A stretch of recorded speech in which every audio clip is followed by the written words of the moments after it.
अस्सलाम वालेकुम। जो हमारे क्वेश्चन है, हमें यहाँ पे x का वैल्यू ढूंढना है। हमें जो इक्वेशन दे के हैं, इक्वेशन में है 8 power x plus 27 power x divide by 12 power x plus 18 power x। हमें बोला इस x का क्या वैल्यू आएगा, ठीक है ना।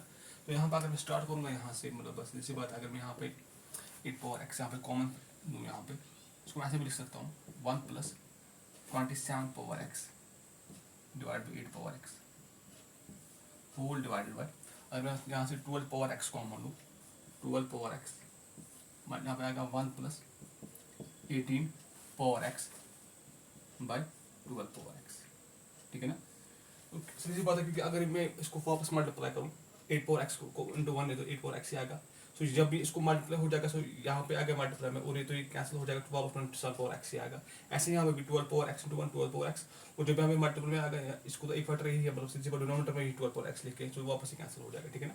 अब यहाँ पे इसको मैं ऐसे भी लिख सकता हूँ, अब इसको ऐसे भी यहाँ पे लिख सकता हूँ कि यहाँ पे दोनों का इसको मैं ऐसे भी लिखूंगा 8 बाई 12 होल पावर x, ठीक है ना, क्योंकि यहाँ पे दोनों का पावर सेम आ रहा है। ऐसे यहाँ पे इसको मैं ऐसे लिख सकता हूँ 1 plus 27 by 8 whole power x, ठीक है ना, whole divide by 1 plus 18 by 12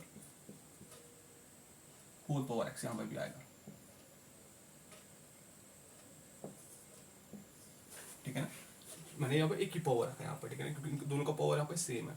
अब यहाँ पे कैंसिलेशन भी होगी, 2/3 यहाँ पे आएगा, यहाँ पे आएगा 3/2, और यहाँ पे 2/3x है, 2/3 होल पावर x है, 2/3 होल पावर x, और यहाँ पे है 1 प्लस, सो इस 27 मुझे पता 27 है 3 क्यूब, है ना, और यहाँ पे डिनोमिनेटर में 8 है, सो 8 जो है वो 2 क्यूब है, सो यहाँ पे असल में इसके बदले में लिख सकता हूँ 3/2 होल क्यूब, क्योंकि 3 क्यूब भी है 27, 2 क्यूब है 8, ठीक है ना। और यहाँ पे जो ये 3 है और इसका एक और पावर है, सो ये दोनों पावर से मल्टीप्लाई हो जाएगी, तो ऐसे, तो इसको ऐसे भी लिख सकते 3/2 whole power 3x whole divide by 1 plus 3/2 power x, ठीक है ना। अब इस यहाँ पे 3/2 आ रहा है, इसको 3/2 पे बदले में यहाँ पे रखूंगा t, ठीक है ना। I put this 3/2 whole power x, यहाँ पे 3/2 होल पावर x यहाँ पे भी आ रहा है, ठीक है। इसको फिर यहाँ पे क्यूब है, और यहाँ पे भी 3/2 होल पावर x आ रहा है। जो ये 3/2 होल पावर x है, उसको मैं यहाँ पे t मानूंगा, ठीक है ना। 3/2 पावर x को मैंने t माना। अब सीधी बात, अगर मैं इसका वैल्यू देखूंगा 2/3 होल पावर x का, तो इसका वैल्यू यहाँ पे आएगा 1/t। कैसे, अगर मैं रेज करूंगा पावर दोनों साइड -1 से, तो ये ऐसे 3/2 होल पावर -x, या t पावर -1। ये 3/2 होल पावर -x है, इसको मैं ऐसे भी लिख सकता हूँ,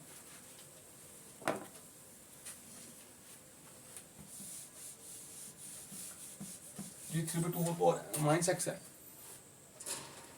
इसको ऐसे भी लिख सकता हूँ, मतलब जो ये 3 पे भी है पावर -1 और 2 पे भी है पावर -1, और होल पावर यहाँ पे आएगा x का, है ना, ये t पावर -1, और जो ये 3 पावर -1 न्यूमरेटर में है, इसको मैं ऐसे भी लिख सकता हूँ 2 पावर -1 न्यूमरेटर में जाएगा, ये न्यूमरेटर में जाएगा, ये तो बनेगा 2 पावर 1, और डिनोमिनेटर में ये आएगा 3 पावर -1 तो बनेगा 3, ठीक है ना। इस पे है पावर x, और ये आया बराबर t पावर -1, ठीक है ना। यहाँ पे मुझे देखना है इसका वैल्यू कितना आएगा, सो मुझे देखना है 3/2 2/3 होल पावर x का वैल्यू कितना आएगा। 2/3 होल पावर x का वैल्यू आया 1/t, ठीक है ना। t को पावर -1 को मैं 1/t में लिख सकता हूँ। तो मेरे पास अब ये कंडीशन है कि मैंने पुट किया 3/2 पावर x को t के बराबर, और मुझे वहां से मतलब फिर 2/3 पावर x का वैल्यू जो मुझे रखना है वो रखना है 1/t, ठीक है ना। तो यही कंडीशन मैं यहाँ पे यूज़ करूँगा, और मैं इसके बाद सोल्व करूँगा। सीधी सी बात है, मेरे पास जो ये कंडीशन है यहाँ पे जब मैं इसको रखूँगा यहाँ पे, मतलब इस वाली एक्सप्रेशन में, तो और यहाँ से इसको 7/6 भी आ रहा है, वो मैं लास्ट में लिखूँगा, पहले मैं इस एक्सप्रेशन को देखूँगा जो लेफ्ट हैंड साइड जो एक्सप्रेशन आ रही है, ठीक है ना। तो यहाँ पे बनेगा फिर 2/3 पावर x, 2/3 पावर x से बने 1/t, उसके बाद 1 plus 3/2 power x, 3/2 whole power x से बले 3/2 होल पावर x से बले आ गया यहाँ पे t, और t पे फिर यहाँ पे क्यूब आएगा, ठीक है ना, क्योंकि यहाँ पे 3x है, whole divide by 1 plus 3/2 whole power x, 3/2 whole power x से बले t ही आएगा, ठीक है ना। और ये मुझे पता है मुझे 76 के बराबर, अब यहाँ पे 76 लिखता हूँ, ठीक है ना।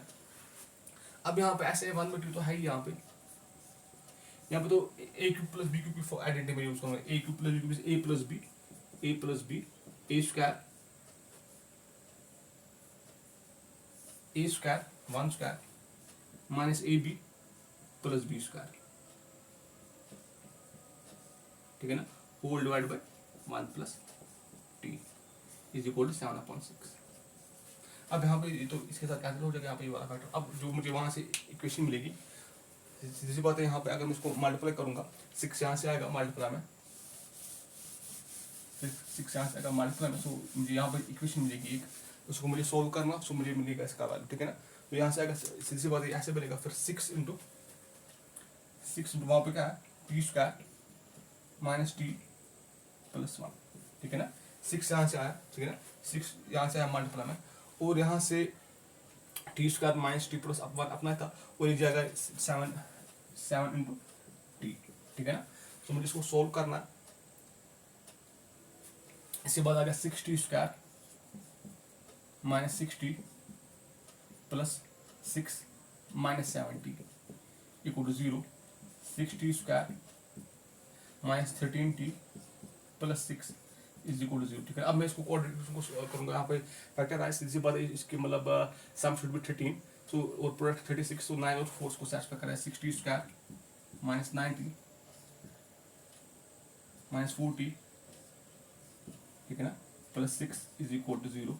अब इन दो में जो कॉमन है, इन दो में कॉमन है 3t इनमें कॉमन है, ठीक है ना। तो हमें बचेगा 2t माइनस 3, इन दो में है कॉमन 2, हमें बचेगा 2t माइनस 3, ठीक है ना।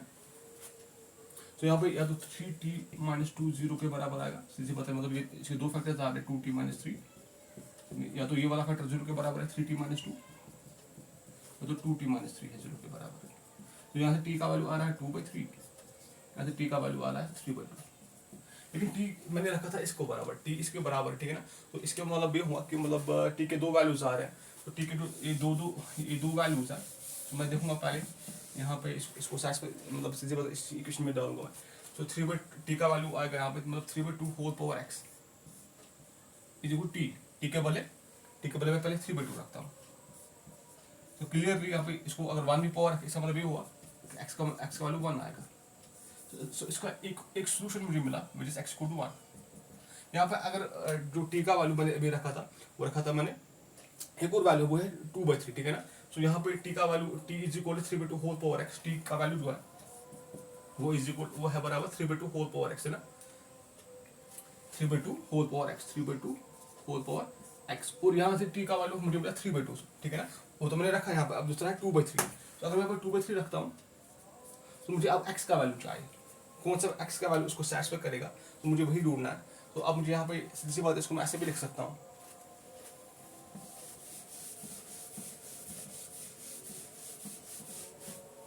इसको मैं ऐसे भी लिख सकता हूँ कि मेरे पास जो इक्वेशन है, मुझे x का वैल्यू ढूंढना है इसमें, 3/2 whole power x is equal to 2/3, ठीक है ना।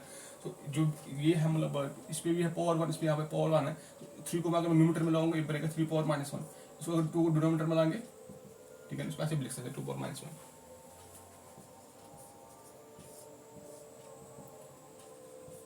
सो सीधी सी बात है, इन पे एक ही पावर में रखूंगा, सो x का वैल्यू यहाँ से मुझे मिला -1। तो दो वैल्यूज इसके हैं, दो सोल्यूशन इसके हैं, वो है x इक्वल टू 1 और -1, ठीक है ना। Thank you.